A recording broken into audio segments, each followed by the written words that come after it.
Do you enjoy this, and this? Let's see what God has to say.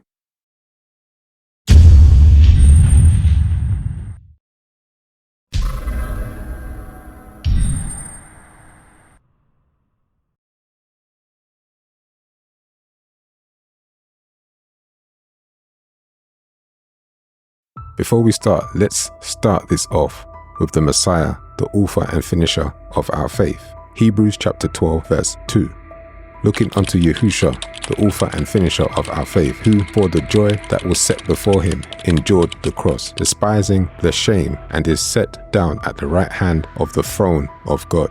The Messiah told us that he did not come to do away with the law, but fulfill it. And yes, the dietary law was not done away with. Matthew chapter 5 verse 17. Think not that I am come to destroy the law or the prophets. I am not come to destroy, but to fulfill. So we know that the moral laws and dietary laws are still intact as the guideline for the things we should avoid or do. Christ became the final sacrifice and atonement of the sins of Israel and the world. Hebrews chapter 10 verses 4 to 10. For it is not possible that the blood of bulls and of goats should take away sins.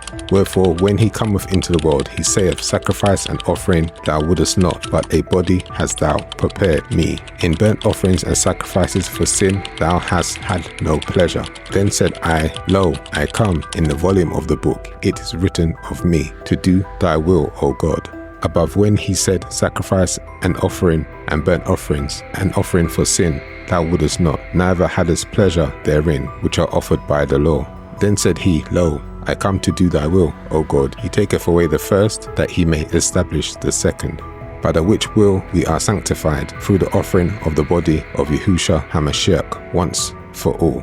This sacrifice is Christ's fulfillment mentioned in Matthew chapter 5 verse 17, and allows God to put his laws in our minds and write them on our hearts, because the element of the law that required animal sacrifices is no longer required. So if you're a believer and have concerns about what your diet is, today you're going to learn what foods God has said are clean and unclean, what we can and what we can't eat. When we read the scriptures, we see the Apostle Peter adhering to the dietary laws. Even after the Messiah's death and resurrection, Peter is given a vision with unclean foods. Acts chapter 10 verses 11 to 14. This is what Peter saw. And saw heaven opened, and a certain vessel descending upon him, as it had been a great sheet knit at the four corners and let down to the earth, wherein were all manner of four-footed beasts of the earth, and wild beasts, and creeping things, and fowls of the air. And there came a voice to him, Rise, Peter, kill and eat. But Peter said, Not so, Lord, for I have never eaten anything that is common or unclean. When we get to the end of the chapter, we can see that the unclean foods in Peter's vision were actually a metaphor for people and not food. And Peter clearly states he has never eaten anything unclean and common. Acts chapter 10 verses 34 to 36. Then Peter opened his mouth and said, Of a truth I perceive that God is no respecter of persons, but in every nation he that feareth him and worketh righteousness is accepted with him. The word which God sent unto the children of Israel, preaching peace by Yahushua HaMashiach, he is Lord of all. Peter later realized that this vision was referring to other nations outside Israel, and that he was not to call them common or unclean if they wished to follow the faith, because God respects any nation of people willing to be righteous and follow Christ. If this is not enough, here are some end-time prophecies that show why we should not be eating unclean foods.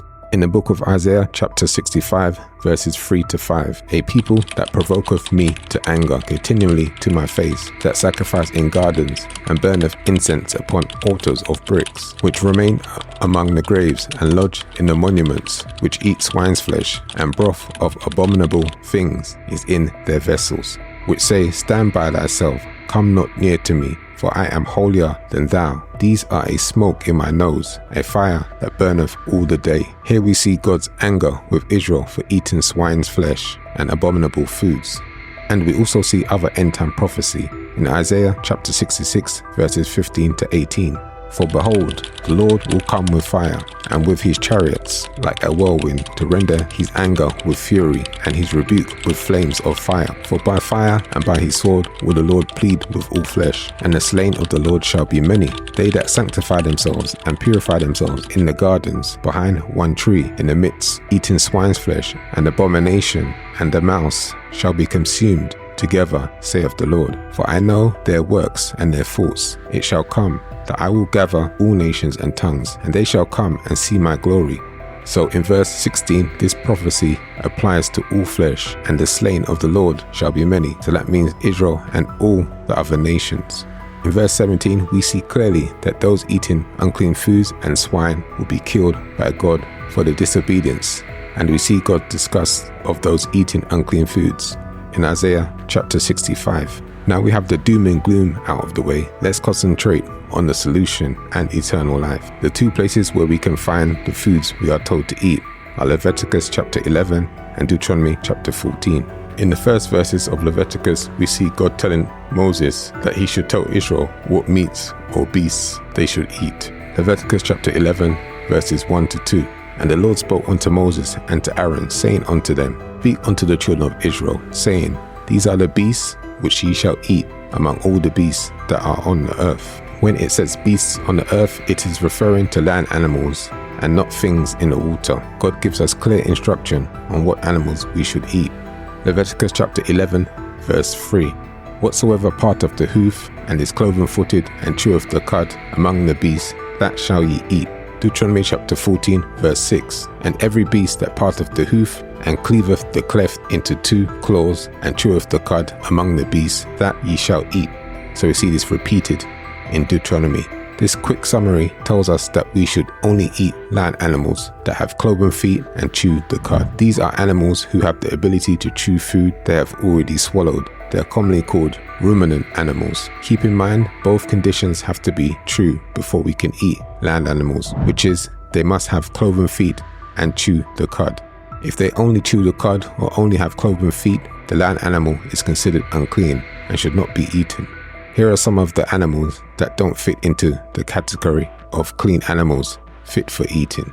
Leviticus chapter 11 verse 4. Nevertheless, these shall ye not eat of them that chew the cud, or of them that divide the hoof, as the camel, because he cheweth the cud, but divideth not the hoof, he is unclean unto you. So here we are told not to eat certain animals that don't both chew the cud and have cloven feet. They are as follows: the camel and the coney, because he cheweth the cud, but divideth not the hoof, he is unclean unto you. And the hare, because he cheweth the cud, but divideth not the hoof, he is unclean unto you. So the coney, which is a rabbit, and the hare, which is a long-eared rabbit, are all off limits. We shouldn't eat these animals because they chew the cud, but they don't have cloven feet. And the swine, though he divideth the hoof, and be cloven-footed, yet he cheweth not the cud, he is unclean to you. Of their flesh shall ye not eat, and their carcass shall ye not touch, they are unclean to you. Today, the swine, which is a pig, is a popular meal choice. It also has other names that you should look out for, such as pork, boar, gammon, bacon, ham, pork belly, and sausage. As well as not eating swine or pig, we are not supposed to touch its dead body. So this will include not wearing shoes made from pig leather and using hairbrushes that use boar bristles. Now let's look at some of the sea animals we can eat. Leviticus chapter 11 verses 9 to 12.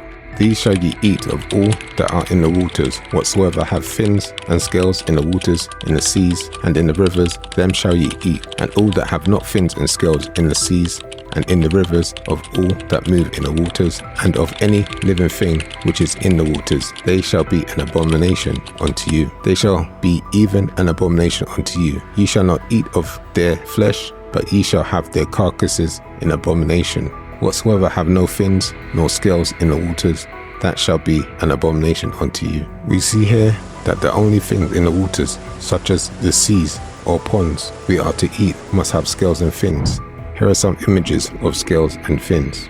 We are also told that bodies of unclean things in the sea, which include fish without scales and fins, and the other scavengers we find in the seas, are to be seen as an abomination, so they should be disregarded as food. One of the most popular health crazes today is seafood.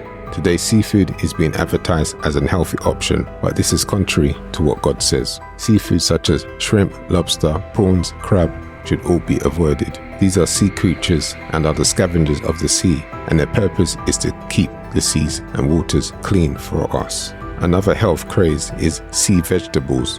This is being promoted as healthy because it's green, but these greens are weeds that grow in the waters, and we are told anything in the waters that we eat must have scales and fins. So foods such as spirulina and seaweed should be off limits. We have to understand that these sea greens are fish food. They are not to be consumed by us. We can get the nutrients we need from these sea greens safely in the clean fish that have eaten them. These sea greens are especially promoted in vegan diets. So if you have been eating them, stop. Now here's a look at some of the fowls, which is another word for birds, that we can eat. Leviticus chapter 11 verses 13 to 20. And these are they which ye shall have in abomination among the fowls. They shall not be eaten, they are an abomination. The eagle, and the osprey, and the osprey, and the vulture, and the kite after his kind, every raven after his kind, and the owl, and the nighthawk, and the cockerel, and the hawk after his kind, and the little owl, and the cormorant, and the great owl, and the swan, and the pelican, and the gier eagle, and the stork, the heron after her kind, and the lapwing, and the bat. All fowls that creep going upon all fours shall be an abomination unto you. We see a list of birds here that God tells us not to eat, and we should also stay away from birds that are in the same kind or in the same family. For example, a swan and a duck are of the same kind. They are in the Anatida family, which includes duck, geese, and swans. There is no mention of chickens, roosters, and the like, which means these birds are good for food. Now let's look at the crawling and flying insects we can and can't eat. Yes, there are some insects God says are permitted for food. Leviticus chapter 11 verses 21 to 23. Yet these may ye eat of every flying creeping thing that goeth upon all four, which have legs above their feet, to leap withal upon the earth. Even these of them ye may eat, the locust after his kind, and the bald locust after his kind, and the beetle after his kind, and the grasshopper after his kind. But all other flying creeping things which have 4 feet shall be an abomination unto you. So here we see some insects that are actually for human consumption. We are told not to eat any insects that have 4 feet except those permitted. Some of the permitted insects are as follows: the locust, the grasshopper. We see the word beetle in verse 22, which is also a type of locust and not the everyday beetle you might see outside, just in case you thought this might be talking about an actual everyday beetle. So apart from locust and grasshopper, there are no other insects that we are permitted to eat. Now let's look at some animals with paws, which may qualify for eating because of their diet, but they are also seen as unclean. Leviticus chapter 11 verse 27. And whatsoever goeth upon his paws among all manner of beasts that go on all 4, those are unclean unto you. Whosoever toucheth their carcass shall be unclean until the evening. As you can see, any animal that has paws is unclean and should not be eaten. Here's a look at what paws look like. The most popular animals that have paws are dogs and cats, and there are also other animals such as rabbits and hamsters. So all of these animals should be avoided because they have paws, even though technically the rabbit chews the cud. Now here are some more animals that are popular that God names, which we are not to eat. Leviticus chapter 11 verses 29 to 30. These also shall be unclean unto you among the creeping things that creep upon the earth, the weasel and the mouse and the tortoise after his kind, and the ferret and the chameleon and the lizard and the snail and the mole. These animals are what are considered bush meat in certain cultures, and they should be avoided too. Now we have most of the animals out of the way, let's look at another topic, which is meats offered to idols or strangled, or that die naturally of natural causes, or that have fat or blood in them. Another dietary condition we should follow is not to eat animals that have blood in them or have been strangled, which is similar to eating an animal that has died of natural causes. Paul the Apostle advises this in Acts chapter 15 verse 29. This is the advice he gives to the Gentiles: that ye abstain from meats offered to idols, and from blood, and from things strangled, and from fornication, from which, if ye keep yourself, ye shall do well, fare ye well.